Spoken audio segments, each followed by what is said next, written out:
Silakan, melawak je. Zahid Hamidi nak PRU. Seperti mana kita tahu, desakan pengikut-pengikut beliau, Presiden, biasalah, Presiden UMNO kan satu institusi katanya. Jadi Zahid nak PRU dan Datuk Seri Ismail Sabri macam nak tak menyambut. Komen daripada Tuan Haji. Ya, sebenarnya di peringkat awal PAU tersebut, kita dapat lihat daripada ucapan timbalan Presiden Tok Mat sendiri yang menyentuh tentang keperluan UMNO memikirkan untuk meminta Perdana Menteri, naib Presiden mereka, untuk meminta Agong membubarkan Parlimen, kerana bagi dalam pandangan beliau dan ramai pemimpin lain di UMNO bahawa inilah masa terbaik untuk UMNO. Dalam satu sudut sebenarnya, ni dari sudut politiknya pula, memang ada asas untuk UMNO mengatakan perkara tersebut. Sebab tidak boleh dinafikan, mereka telah memenangi 3 pilihan raya, yakni pilihan raya di Sarawak, Melaka dan juga Johor. Dan satu daripada 3 pilihan raya tu mereka menang 3/4, 75% kerusi Melaka. Yang 2 lagi mereka menang lebih pada 2/3, Sarawak dan baru-baru ni Johor. Jadi dari sudut politik asas, mereka mempunyai hak untuk mengatakan mereka berhak pergi ke pilihan raya PRU. Nah, sama ada isu berkaitan dengan PRU nasional sama atau tidak dengan PRN tempatan, itu kita dah bincang minggu sudah dan kita tidak perlu pergi ke situ. Tapi PRN dalam satu sudut merupakan aras pengiraan untuk menentukan perlu atau tidak pergi PRU. Dari sudut tu mereka mempunyai asas. Yang keduanya, mereka juga mempunyai asas dari kacamata UMNO dan barisan, kerana bagi mereka peratusan-peratusan yang mengundi pihak pembangkang, sama ada pembangkang utama yang ada Pakatan Harapan, pembangkang asal maupun mereka yang daripada alternatif, adalah terlampau teruk. Dari PRN 1, kedua, ketiga, peratusan yang mengundi undi popular kepada pembangkang menurun, dan sehingga sekarang yakni kepada Pakatan Harapan dan alternatif telah jauh merudum daripada belakang. Tetapi pada masa yang sama, betul juga bahawa peratusan yang keluar mengundi pun telah turun. Dan ini menunjukkan rakyat dah meluat sangat, dari hari ke hari meluat. Jadi dari sudut UMNO, mungkin lebih baik untuk adakan PRU bila rakyat dah meluat. Mungkin lebih baik mengadakan PRU sebelum pihak pembangkang dapat bersatu, mencari satu formula baru untuk menentang mereka kat PRU. Itu dari sudut politik. Now, dari sudut perundangannya pula, Zahid Hamidi dan beberapa tokoh lain dalam UMNO memang perlukan PRU segera. Kita dah bincang sebelum ini, tapi untuk rakyat faham, apabila seseorang didapati bersalah di mahkamah, maka dia tidak akan dapat bertanding dalam mana-mana PRU yang akan datang, melainkan sabitan yang ada terhadap dia digantung, seperti mana Najib dapat sekarang ni. Tapi kalau Najib misal kata tanpa mendahului mahkamah, misal kata Mahkamah Persekutuan membuat keputusan pada 2 bulan lagi, PRU diadakan tahun depan, ataupun keputusan Mahkamah Persekutuan hujung tahun ini, PRU tahun depan, maka kalau dia kalah, seandainya dia kalah rayuan terakhir ni, maka dia tidak boleh bertanding PRU. Jadi untuk Najib, begitu juga dengan pemimpin lain termasuk Zahid Hamidi, lebih baik dipercepatkan sebelum mahkamah membuat keputusan, supaya kalau mereka memperolehi kuasa balik, maka kemudian nanti dengan adanya kuasa, kurang-kurang mereka dapat meyakinkan rakyat bahawa mereka bukannya kononnya penjahat. Dan yang kedua, kita dah bincang juga, ada cara perundangannya yang tak sihat tapi mereka boleh lakukan dengan menukar peguam negara, melantik peguam negara mereka dan menggugurkan pertuduhan. Pada masa itu mahkamah tidak berkuasa dari segi perlembagaan dan perundangan untuk menghalang peguam negara menggunakan budi bicara perundangannya untuk menarik balik pertuduhan. Itu cuma boleh dilakukan salah satu cara. Jangan salah faham, saya bukan mengatakan mereka akan melakukan perkara itu, tapi dari sudut kemunasabahan, dari sudut kebolehan, kemungkinan perkara itu ada. Dan dua sebab inilah, politiknya dan perundangannya, bagi UMNO, Puak Zahid Hamidi dan beberapa pemimpin lain perlukan PRU. Dan saya tidak terkejut apabila perkara itu ditekankan oleh wakil-wakil mereka di dalam perbincangan PAU, sehinggalah Zahid Hamidi sendiri menekankan perkara tersebut dalam ucapan pembukaan beliau semalam. Ya. Now, Ismail Sabri pula, kenapakah Ismail Sabri dikatakan versus Zahid Hamidi berkaitan PRU ni?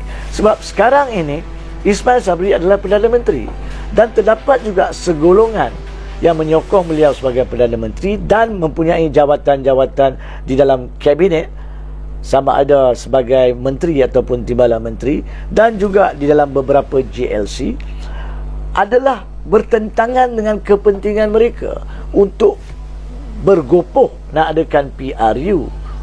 Sedangkan nombor satu, permintaan ke bawah duli yang di-Pertuan Agong ketika nak melantik Ismail Sabri adalah untuk kestabilan politik, sehingga kononnya PRU 15 matang. Sebab rakyat sengsara sejak Covid 2 tahun lalu dan perlu diperbaik pulih yang tu dulu sebelum nak gila kuasa politik. So itu yang perkenan tuanku. Yang keduanya, atas perkenan yang sama telah diadakan kononnya MOU pada 18 September 2021. Jadi ada persetujuan antara kedua-dua pihak, pembangkang Pakatan Harapan yang menandatangani MOU dan kerajaan, bahawa tidak akan adanya PRU disegerakan sebelum Julai, ataupun cuma boleh dibubarkan selepas Julai 2022. Yakni kalau dibubarkan selepas Julai, maka paling awal adalah September. Jadi kerana bagi dia naik jadi Perdana Menteri atas perkara-perkara ini, maka akan nampak hodoh dari sudut politik kalau Ismail Sabri memungkiri perkara tersebut, ya. Jadi kedua-dua pihak ada sebab kenapa nak PRU, satu lagi kenapa tak nak PRU sekarang.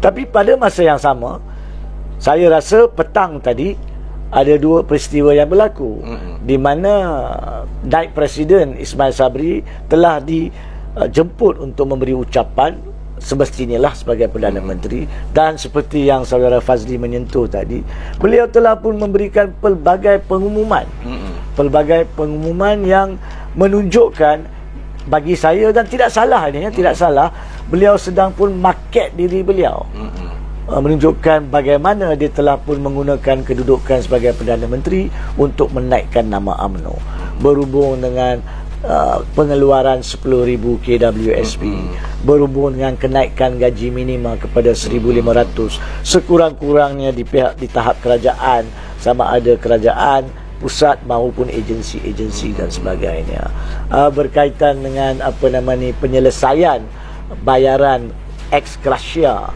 kepada keluarga Allahyarham Adib walaupun belum selesai siasatan, dan bagaimanakah usaha dilakukan untuk cuba selesaikan isu-isu berkaitan buku memoir Tommy Thomas, dan pelbagai perkara lagi yang beliau telah sentuh. Berapa bantuan kepada peniaga-peniaga kecil.